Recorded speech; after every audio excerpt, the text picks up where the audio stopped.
Bonjour, bonjour, soyez les bienvenus. Bonjour à tous. On va démarrer là en trombe. On a la chance d'avoir un binôme. Alors, vous ne voyez pas encore la deuxième personne parce que on vient d'avoir quelques problèmes de connexion avec Anne, mais en tout cas, c'est un binôme franco-belge. Pardon, pas franco-belge, belgo-canadien. Tout va bien, belgo-canadien, qui est en notre présence. Et donc, c'est Anne, d'abord, que je vais présenter, qui est responsable de la qualité à la Clinique Saint-Jean à Bruxelles, qui est située donc, dans ce qu'on appelle l'hypercentre de la Belgique, qui travaille sur la qualité depuis très, très, très longtemps, mais qui aussi est très, je dirais, concernée par le retour et le vécu des patients. Et donc, à la Clinique Saint-Jean, ils essaient vraiment, avec tous ces retours, de les actionner. Je pense que c'est ça le plus important, c'est de pouvoir actionner. Ce n'est pas simplement de recueillir.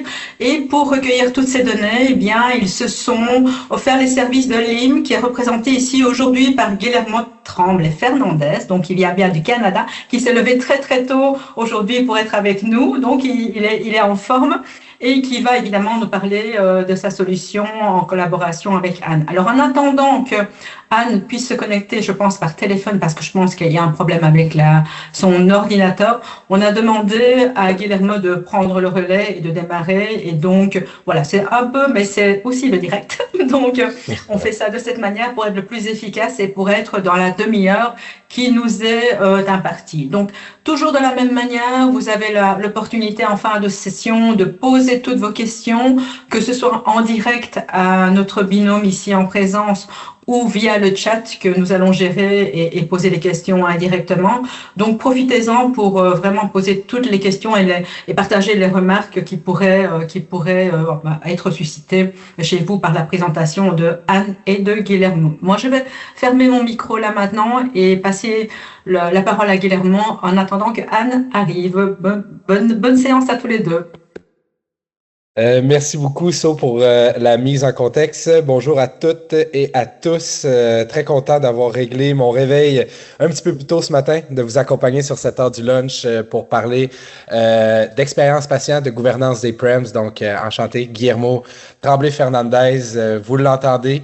Je suis de l'autre côté de l'Atlantique. Je travaille chez LIM Santé, une société québécoise, canadienne, qui accompagne les établissements de santé dans la mise en place de la mesure systématique et automatisée des PREMS pour tout ça dans un contexte de soins axés sur la valeur. Donc, sans plus tarder, je vais partager mon écran. J'ai une petite présentation. L'objectif est vraiment pas de vous endormir avec un PowerPoint, mais bien que vous puissiez visuellement suivre. Donc, nous sommes la plateforme, l'écosystème, devrais-je dire, numérique des soins axés sur la valeur. Donc, vraiment, nous, on a choisi de se spécialiser uniquement sur le secteur de la santé. Donc, on accompagne uniquement des établissements, des organisations et des systèmes de soins. Et tout ça vraiment dans un contexte basé sur la philosophie des soins axés sur la valeur. Notre mission chez LIM Santé, elle est simple mais grande, c'est celle de renforcer les liens entre les patients et les réseaux de santé, le tout guidé par le quintuple objectif en santé. Non, alors donc, je suis en train d'essayer de me reconnecter. On vous entend, Anne? Ah. Oui, ben, j'ai pas d'image. Donc, on est le SPX Talk s'est commencé, Anne. Donc, je vais poursuivre et peut-être que tu pourras te présenter un petit peu plus tard. Donc, effectivement, tout ça dirigé par le quintuple objectif en santé. Et je prends l'opportunité pour signifier que nous sommes une entreprise qui est certifiée B. Donc, on a passé au travers un processus exhaustif qui vient attester de notre désir profond d'avoir un impact social qui est positif d'abord et avant tout. Je commence par vous présenter quelques chiffres, vous allez comprendre, là, mais LIM en chiffres, c'est plus de 410 000 formulaires, questionnaires d'expérience patient qui sont complétés chaque année, des taux de réponse en moyenne de 27 %, mais qui peuvent aller jusqu'à 40 % dans certains secteurs. C'est plus de 130 hôpitaux et cliniques dans lesquels nous sommes déployés et dans 5 pays qui bénéficient de l'impact de nos solutions, soit le Canada, la Belgique, la Suisse, le Royaume-Uni et les États-Unis. Donc, la raison pourquoi je vous montrais ces chiffres-là, c'est que au tout départ, on a choisi de s'attaquer au premier défi qui était la collecte d'un volume et d'avoir des taux de réponse qui sont suffisants pour être représentatifs de la patientèle des établissements de soins. C'est des processus qui sont souvent trop chronophages et les équipes de soins, les équipes des établissements de santé devenaient des générateurs de données plus que des gens qui vont actionner cette donnée-là. Donc, on a voulu vraiment venir régler cet enjeu-là et c'est un défi qu'on s'était lancé. On a réussi à relever haut la main grâce à des processus d'automatisation. Donc, on vient se connecter au système source. On permet l'automatisation de la distribution du bon questionnaire au bon patient au bon moment. Ce qui fait en sorte que via aussi des processus qui sont multicanaux, donc SMS, email, code QR, on obtient des taux et des volumes de réponses qui sont vraiment intéressants. Une autre des raisons pourquoi on a réussi, c'est que notre plateforme, elle est très intuitive et nous ne sommes en tout point pas indispensables dans la mise en place de ces questionnaires-là en tant que fournisseur. Donc, les établissements de santé ont toute l'autonomie qu'ils veulent, mais bien entendu, on les accompagne au besoin dans la mise en place de ces questionnaires-là. Ce qui fait en sorte qu'un autre défi s'est pointé le bout du nez.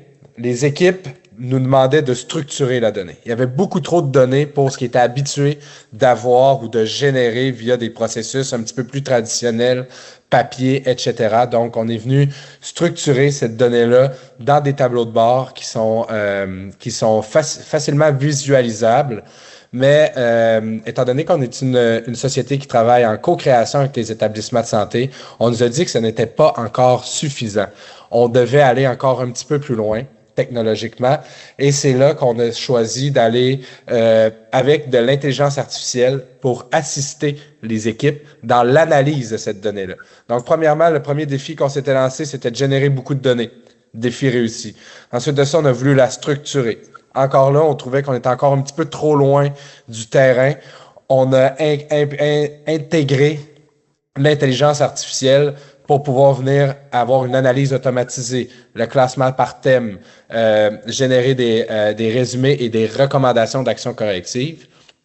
Et là, les établissements de santé étaient ravis de ces améliorations-là, mais encore là, on se trouvait un petit peu trop loin du terrain et c'est pour cette raison que dernièrement, par exemple, au CHU de Québec, c'est 400 gestionnaires, cadres, qui reçoivent des rapports via une dissémination automatisée de rapports comme celui que vous voyez à l'écran, mais vraiment basés sur leur secteur, leur unité de soins, et qui vont venir créer des réflexes. Ils reçoivent ces rapports-là de manière automatisée, que ce soit sur base hebdomadaire, bimensuelle ou mensuelle, pour créer le réflexe de ces équipes terrain-là d'aller se nourrir de la perspective patient ou du point de vue des patients dans la prise de décision au quotidien, mais aussi stratégique par les cadres de très haut niveau. Donc vraiment, là, ça, c'est une fonctionnalité qui est très appréciée des établissements de santé qui vient aussi d'un processus de co-création avec d'ailleurs la Clinique Saint-Jean qui nous demandait d'avoir des rapports qui étaient un petit peu plus flexibles, dans lesquels on pouvait générer des cohortes par unité de soins pour pouvoir les envoyer aux gestionnaires qui, eux, sont les réelles personnes qui vont aller actionner cette donnée-là sur le terrain et qui vont en faire bénéficier aux patients et à la patientèle. Donc, ça met la table. Vous connaissez maintenant la société LIM. Je voulais pas prendre trop de temps. Anne est là, je crois qu'elle est prête à partager sa perspective terrain et je crois que c'est ce qui est vraiment intéressant pour vous aujourd'hui. Donc, comment la Clinique Saint-Jean a pu bénéficier de LIM pour en faire et créer de la valeur là, réelle sur le terrain avec les patients et les patientes. Donc, Anne, je te laisse la parole et je prendrai le relais si jamais la technologie nous joue des tours. Oui, vous m'entendez? Oui? D'accord. Bon, je n'arrive pas à partager mon écran. J'ai envoyé ma présentation. Est-ce qu'éventuellement je peux demander à So ou Anna de partager? Oui. C'est Anna qui va partager avec toi, donc tu peux dire à la slide suivante, elle va s'en occuper. Oui, d'accord. Merci beaucoup. Donc voilà, retour d'expérience de la clinique Saint-Jean, donc Bruxelles. Oui, suivant. Donc voilà, la clinique Saint-Jean, je vous donne un bref aperçu du profil de notre clinique, donc qui est une clinique de 438 lits, voilà, avec 1600 collaborateurs, 300 médecins. Et je dirais qu'au niveau de nos axes stratégiques, l'expérience des patients est prise en considération dans l'ensemble des démarches qui sont effectuées à notre niveau suivant. Donc, l'expérience patient, elle s'exprime, je dirais, dans l'ensemble du trajet du patient, dès son admission, dès, je dirais, sa prise de rendez-vous, dans la gestion des lits, l'hygiène, les bornes d'inscription, les secrétariats, la médiation interculturelle qui est extrêmement importante chez nous. Vous le verrez, nous en tiendrons compte dans les résultats que nous avons tirés, je dirais, des analyses qualitatives, je dirais, qu'on a pu obtenir grâce à la collaboration libre et notamment toute la partie médiation interculturelle suivant. Donc le projet pilote très rapidement, donc l'IM n'est pas encore très présent en Europe et nous nous étions rencontrés lors d'un symposium SPX et nous avons décidé de lancer un projet pilote pour, je dirais, nous équiper d'un outil pour améliorer la gouvernance de l'expérience patient. Bon, et outre le quantitatif, évidemment, je dirais en tirer le meilleur qualitatif possible. Suivant. Donc, l'objectif était de bâtir des questionnaires PREMS personnalisés pour chaque secteur. Donc, effectivement, la construction des questionnaires est vraiment très facile grâce à l'interface. Et puis, gagner du temps en analyse et surtout obtenir une analyse fine qui prendrait beaucoup de temps à un humain et grâce à l'interface, ça nous a permis vraiment d'aller to the point et vers ce qui intéresse nos patients. Suivant. Bon, voilà, là, je vous mets à titre documentaire le scope. On a mis 8 mois à développer le projet. Suivant. On va aller, voilà. Alors, au départ, donc, nous avons travaillé sur un questionnaire. Donc là, je vous montre un aperçu de l'ambulatoire. On a travaillé aussi sur la construction de ce questionnaire avec plusieurs autres hôpitaux bruxellois.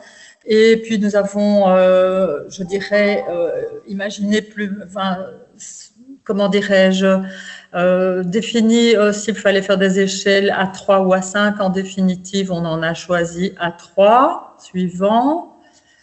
Alors là, vous avez déjà un aperçu de l'interface LIM donc pour la construction d'un questionnaire. Suivant. Là aussi, donc c'est comment ça se passe au niveau de l'interface pour envoyer, je dirais, les questionnaires à nos différents patients. Nous avons choisi la voie SMS. Suivant. Nous pouvons, à partir de l'interface, aussi choisir la langue dans laquelle nos patients recevront leur questionnaire. Donc, nous avons le choix entre le français, l'anglais ou le néerlandais. Alors, l'IM donne dans sa page d'accueil, je dirais, un dashboard que vous avez sous les yeux pour avoir un aperçu en temps réel du taux de complétude, du taux de réponse et voilà, et du nombre total de réponses. Suivant. Donc là, voilà, là vous avez les hospitalisés. Suivant, vous voyez le temps que mettent nos patients à remplir l'enquête. Donc c'est 4 minutes pour les ambulatoires, 6 minutes pour les hospitalisés. Suivant. Pour les hospitalisés, donc nous travaillons avec le questionnaire PPE15, un Patient Experience, PCare Patient Experience. Je ne sais pas si quelqu'un parmi vous l'emploie déjà, mais en tout cas, chez nous, c'est vraiment un standard, en tout cas en Belgique, et cela permet aux hôpitaux qui le souhaitent d'effectuer un benchmarking plutôt quantitatif et partiellement qualitatif grâce au service de l'APACS. L'APACS, c'est la plateforme d'amélioration de la qualité des soins qui travaille en collaboration avec tous les hôpitaux francophones du pays. Vous avez sous les yeux le début d'un rapport, je dirais, qualitatif par rapport à l'exploitation des verbatims que nos patients laissent dans leurs évaluations. Suivant. Là, vous avez un aperçu d'un rapport exécutif qui est fourni par l'IM de façon, je dirais, ponctuelle et organisée. Suivant. Donc, vous voyez que c'est très visuel. Alors, bon, ce qui nous intéresse surtout, c'est évidemment le qualitatif. Et donc, on va y aller à maintenant. Suivant. Donc, par exemple, nous avons ici voilà, également un rapport exécutif qui extrait des commentaires patients des choses intéressantes et cela fait partie des rapports mensuels que nous envoyons à nos services et unités pour leur donner un aperçu des échos positifs et négatifs des patients. Suivant. Bon, je voulais quand même dire un petit mot sur, je dirais, l'évaluation du partenariat que nous avons eu avec l'AIM, qui a été vraiment une collaboration extrêmement constructive, où nous avons construit ensemble, je dirais, un reporting qui parle, je dirais, à nos équipes et dont nous pourrions tirer vraiment la quintessence de l'information pour développer des actions qui répondent au plus près aux besoins exprimés par les patients. On a également gagné du temps, je dirais, administratif et on a aussi largement augmenté le taux de réponse. Donc, pour nous, il s'agit vraiment d'un projet très, très positif et que donc nous avons continué. Suivant. Voilà, je vous l'ai déjà dit. Suivant. Nous passons donc maintenant à l'analyse et au résumé des commentaires. Suivant. Donc, vous avez un aperçu ici des différentes thématiques donc issues du PPE 15. Donc, l'intelligence artificielle classe les commentaires des patients en fonction des thèmes et avec, je dirais, une cotation globale positive, très positive, neutre, négative, très négative. Suivant. Et nous pouvons chaque fois aller cliquer, je dirais, pour avoir le détail, donc sur l'ensemble des commentaires qui ont alimenté ce rapport résumé. Donc voilà, par exemple, vous avez sous les yeux les points forts qui ont été mis en évidence au niveau de l'hospitalisation. Suivant. Oui. Voilà. Et par exemple, ici, un point qui a été très important. Donc, nous avons une patientèle très multiculturelle. Donc, nous sommes situés dans le centre-ville de Bruxelles où nous avons, je dirais, une patientèle issue de l'immigration, je dirais, du Moyen-Orient, mais également beaucoup de personnes qui viennent des pays de l'Est et qui s'expriment plutôt en anglais. Et dans l'organisation des soins, voilà, on essaie d'identifier les besoins linguistiques de notre patientèle le plus possible en amont pour pouvoir gérer ça tant en hospitalisation qu'en consultation. Mais malgré cette attention particulière, je dirais qu'il a été mis en évidence que des efforts étaient encore à faire. Et notamment en matière de bilinguisme, juste français-néerlandais, de nos professionnels de soins, donc parce que la clinique est une clinique bicommunautaire, donc francophone, néerlandophone. Et bien suite à cela, suivant, nous avons donc entamé, ah oui, je voulais aussi vous dire ça, c'est une petite parenthèse de l'APACS. L'APACS a fait, donc la plateforme d'amélioration de la qualité des soins, a fait une analyse et une étude pour, je dirais, démontrer ce qui avait le plus d'importance dans le taux de satisfaction des patients, de manière générale, quels étaient les points du questionnaire donc Piquer qui avaient le plus d'importance pour eux. Et voilà un résultat qui a été personnalisé pour notre clinique, donc en fonction des réponses des patients, donc de manière générale. Donc là, on n'est pas dans les verbatims. Quels sont les points prioritaires sur lesquels axer nos démarches d'amélioration? Et cette grille nous a permis, en complément, je dirais, des verbatims des patients, d'axer vraiment des plans d'action prioritaires et ciblés. Suivant. Donc, au niveau de l'hospitalisation, donc par exemple, les patients donc, avaient mis en évidence que nos différents professionnels de soins avaient tendance à ne pas se présenter. Donc là, on a lancé une grande campagne, je dirais, de sensibilisation de nos professionnels à systématiquement se présenter lorsqu'ils entrent en contact avec les patients. C'est d'autant plus difficile que l'ensemble des uniformes ne sont pas vraiment différenciés. Donc, il y a une couleur différente pour les soins intensifs, pour le bloc opératoire, mais tout le reste des professionnels de soins est en blanc. Donc voilà, là on a vraiment fait un plan d'action à ce niveau-là. Donc l'amélioration du niveau de bilinguisme de l'ensemble des professionnels. Donc là, il y a des cours de néerlandais et de français obligatoires avec un testing de la totalité du personnel de notre clinique. Donc la campagne a commencé il y a quelques mois et elle est en cours donc pour améliorer ce niveau-là. L'information sur le déroulement de la journée, donc l'APACS a mis en évidence que c'était un point important pour le patient et donc nous avons décidé d'augmenter la vigilance à cet égard et nous le mesurons régulièrement donc pour voir dans quelle mesure cette information percole aussi, parce qu'il y a toujours la barrière linguistique qui peut jouer un rôle. Et nous avons développé des panneaux avec des pictos, donc pour essayer de mieux se faire comprendre, tout en organisant également des rendez-vous avec la médiation interculturelle pour pouvoir mieux se faire comprendre par le patient. Nous avons également lancé, sur base, je dirais, d'une initiative du SPF Santé publique, une campagne de littératie en santé, donc informer mieux nos patients sur l'impact pour eux qu'il y a de suivre leur traitement, de bien comprendre les instructions, de poser des questions, et donc pour que leur participation à leurs soins soit la plus optimale possible. Alors, il y avait également eu des remarques quant à l'information quant au coût. Donc, on avait un module d'estimation de coût, mais qui a été perfectionné.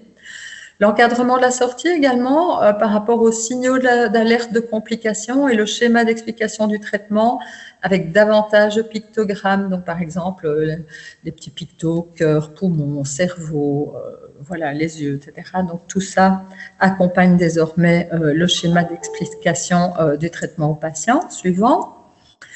Là, nous avons les verbatims donc pour donc l'ambulatoire. Donc là, il avait été mis en évidence que l'accueil était perfectible et la signalétique, entre autres. Hein, il y a une cinquantaine d'items qui ont été commentés. Suivant. Et donc, ce que nous en avons retiré, l'amélioration de la signalétique. Donc, tout le parcours du patient a été revu depuis son entrée par les différentes entrées de la clinique jusqu'à destination. On a également fait un parcours patient couché pour qu'il puisse, je dirais, améliorer, je dirais, la perspective visuelle donc quand il est assis, couché, donc en décorant, je dirais, nos couloirs. Les patients fragilisés, donc il avait été mis en évidence dans le verbatim que vous venez de voir. Pour les patients malvoyants, l'orientation était compliquée. Donc nous avons sensibilisé notre équipe de bénévoles à cet égard et nous lançons donc cette semaine-ci d'ailleurs en partenariat avec l'APACS également. Donc il y a une campagne annuelle qui s'appelle « Qu'est-ce qui est important pour vous ?» et qui complète les PREMS, donc qui permettent aux patients d'exprimer à tous nos professionnels de soins ce qui est important pour eux. Et je dirais qu'au niveau de la signalisation, ça nous permet aussi de voir ce qui a pu être amélioré si ça a porté ses fruits. Projet accueil remarquable, donc pour toutes nos équipes administratives et d'accueil. L'identification des besoins d'assistance linguistique, la médiation interculturelle fait également partie de cette campagne « Qu'est-ce qui est important pour vous ?» pour mieux informer les patients sur l'existence de ce service, mais également nos professionnels de soins. Et puis, je dirais, renforcement de la présence des bénévoles au point clé pour aider et guider les patients. Suivant. Voilà, nous avons terminé. Désolée pour les petits soucis techniques. Merci Anne et merci Guillermo. En fait, on a quelques minutes pour les questions. J'ai une première question avant de voir s'il y a des mains qui se lèvent parmi l'auditoire. Vous avez parlé des questionnaires et on a bien compris que vous avez utilisé en grande partie le Picker, mais est-ce qu'il y a d'autres questionnaires qui ont été construits et qui a construit ces questionnaires? Alors, au niveau des questionnaires, nous avons également développé ce qu'on appelle des pulses. Patient Experience. Donc, c'est quoi les pulses? C'est 5 questions ciblées à la demande des services et unités par rapport à des points d'amélioration qu'ils ont envie d'observer. Donc, ils développent… bon, alors évidemment, il y a eu tout ce qui était plateau, repas. Donc, en maternité, il y a eu une campagne parce que bon, la qualité des repas en maternité est vraiment importante. Et avec les pulses, on a pu, je dirais, demander aux patients de donner leur avis par rapport à un buffet. Donc, il y a un buffet du matin. Donc, il y a eu, voilà, savoir tout de suite quel était, si ce buffet était, correspondait aux besoins et aux attentes. Et donc, voilà. Et quand on lance des actions ponctuelles d'accompagnement ou d'initiative pour l'amélioration de l'expérience patient, on les évalue plutôt avec des questionnaires ciblés. Donc, c'est 5 questions, 1 mois, construits avec l'infirmier-chef et ou le médecin-chef de service, par exemple. On en fait beaucoup des questionnaires. Oui. Il y a une question écrite, donc je la lis.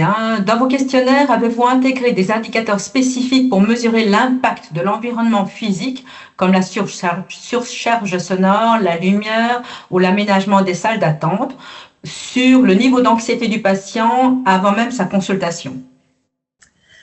Alors, c'est un point qui est ressorti des enquêtes de satisfaction ambulatoire où effectivement le confort en salle d'attente était perfectible, tout comme le confort dans les chambres. Le niveau de bruit a été mis en évidence, les dérangements intempestifs, donc pour les soins, les accompagnants des familles, le fait qu'on laisse la porte ouverte, que les professionnels de soins s'interpellent dans le couloir. Donc voilà, c'est un élément qui est ressorti des enquêtes, effectivement. Quand vous avez les résultats, est-ce qu'il y a un groupe ou est-ce juste toi, Anne, qui allait apporter les résultats? Comment ça se passe? Est-ce que les équipes regardent directement les tableaux de bord? Est-ce qu'il y a des réunions? Comment est-ce que vous traitez les résultats pour pouvoir justement les transformer en action? Alors, donc il y aura, donc ça c'est en cours de développement avec l'AM. Nous allons envoyer mensuellement aux infirmiers chefs les résultats des enquêtes du mois. Donc c'est le quantitatif et le qualitatif. Et sur cette base, nous rencontrons les infirmiers chefs et les équipes pour mettre en œuvre des plans d'amélioration continue. Donc la qualité soutient les plans d'amélioration continue. Donc, souvent, les plans sont discutés en stand-up, je dirais, au niveau des unités, après le briefing, par exemple. On les accompagne à ce niveau-là. Ok.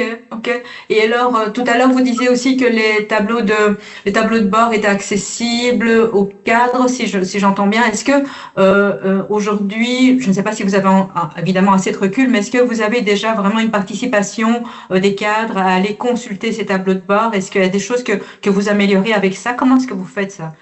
Oui, alors en fait, au niveau de la direction des soins, donc il y a, je dirais, des tableaux de bord qui doivent être complétés tous les mois par les infirmiers-chefs et ils doivent rendre compte des plans d'amélioration continue qu'ils ont développés, des stand-up qu'ils ont tenus et donc il y a un suivi de l'amélioration de la qualité de l'expérience patient au quotidien. Donc ces plans d'amélioration donc sont revus en ce qu'on appelle réunion de discipline. Bon, c'est pas très joli, mais voilà, chaque cadre a sous son aile à peu près 6 unités et revoit avec eux. Donc, ça permet aussi de faire un partage d'expérience et de partager les bonnes pratiques. Ok, merci beaucoup.